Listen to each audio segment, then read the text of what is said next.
Chronic constipation is something we're seeing far too often in our clinics these days. It is something that can be dealt with effectively by parents and with the help of their general practitioners. We have many effective treatments, but Macrogoal is now the first-line recommended drug. This is something that essentially helps keep water within the stool and keeps the stool soft. This Macrogoal works very well, but only if you use it the right way. Early and correct treatment is essential to prevent this from being a long-term chronic. So how does the Macrogoal work? First, let us show you what your child's normal bowel looks like on the inside. Everything we eat goes into the stomach and then into the small, then the large intestine. It's the intestine's job to absorb all the nutrients and the fluid that we need and leave behind the waste, or the poo as we know it. This poo moves into the rectum. As it lands in the base of the rectum, there are nerves which feel the poo, and that tells our brain we need to go. If you do not respond to this urge, then the sensation is likely to go away. The longer the poo stays in the intestines, the more opportunity there is to absorb the fluid, meaning the poo gets harder, drier, bigger, and much more offensive. If your child avoids the urge to have a poo, it will become much more painful for them to pass. If it stays there for any length of time, your child will become very constipated. So a gentle and a safe way to soften this hard poo and make it easier to pass is to give your child a Macrogoal. Now, a Macrogoal is a type of laxative, and it's known as an osmotic laxative, and there are several on the market.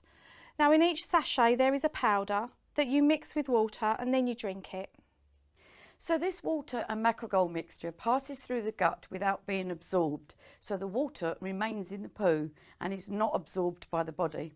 And that means it keeps the poo much softer and easier to pass. So let me show you how to mix up the Macrogoal. So you take your sachet, rip off the end, and you put the powder in the glass. Then we add a quarter of a glass of water,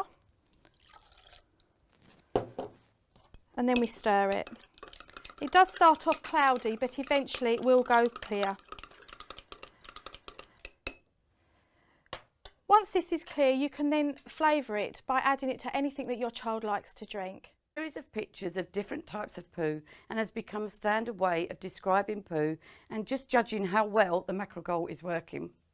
With type 1, the poo is separate hard lumps. They're like nuts and they're very hard and difficult to pass. Type 2, the poo is sausage shaped, but it's very hard and still very lumpy. With type 3, it's more like a sausage, but it's still harder and it's got cracks on the surface. Type 4 is the normal poo. It's like a nice soft sausage or snake, smooth and soft and very easy for your child to pass. Type 5 is soft blobs, clear-cut edges, and that again is passed very easily. Type 6 is fluffy pieces with ragged edges. It's a very mushy stool. And finally, type 7 is very watery, no solid pieces, and it's entirely liquid. What you're aiming for is for your child to be achieving a daily type 4 to 5 poo. As you can see, poo types 1, 2 and 3 are harder, drier, and usually mean much larger poos. This means that these poos need more water in them to make them soft and easier to pass. So in other words, you need to increase the Macrogoal dose. If your child is doing a type 5, 6 or 7, you can see the poo now has too much water in it.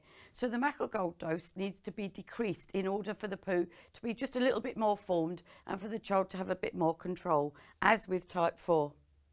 When increasing or decreasing the dose, only do this every other day, otherwise it might be difficult for you to find the right maintenance dose for your child.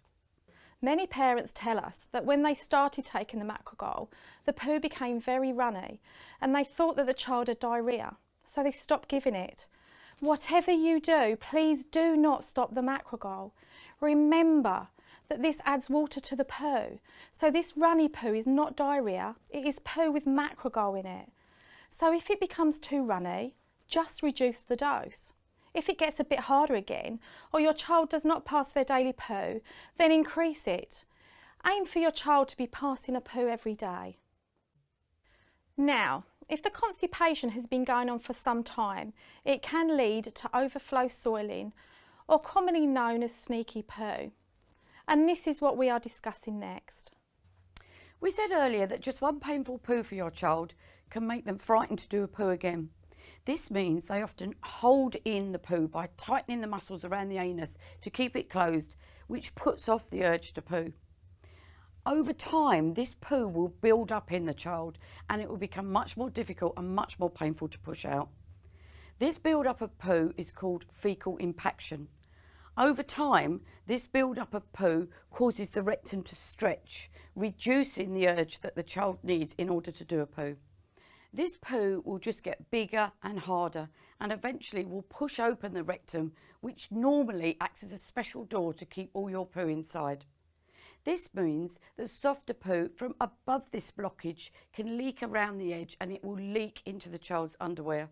This happens without them knowing anything. There is no sensation to it, so it is not your child's fault. This is overflow soiling or sneaky poo, and it is this which is commonly mistaken for diarrhoea, but it's not diarrhoea. So there is a difference between having true diarrhoea and overflow soiling. Now, true diarrhoea is a loose, runny poo, and the child has sensation, and any accidents that they have are easily cleaned off the child and the underwear. And between each poo, your child will be clean and dry. But with overflow soiling, the child has no sensation. It has a really offensive smell. It is dark, sticky, gloopy, it's grainy and really gritty. It can be constantly leaking and it absolutely sticks to the child and it needs scrubbing off them. The underwear gets really stained. It's very difficult to wash.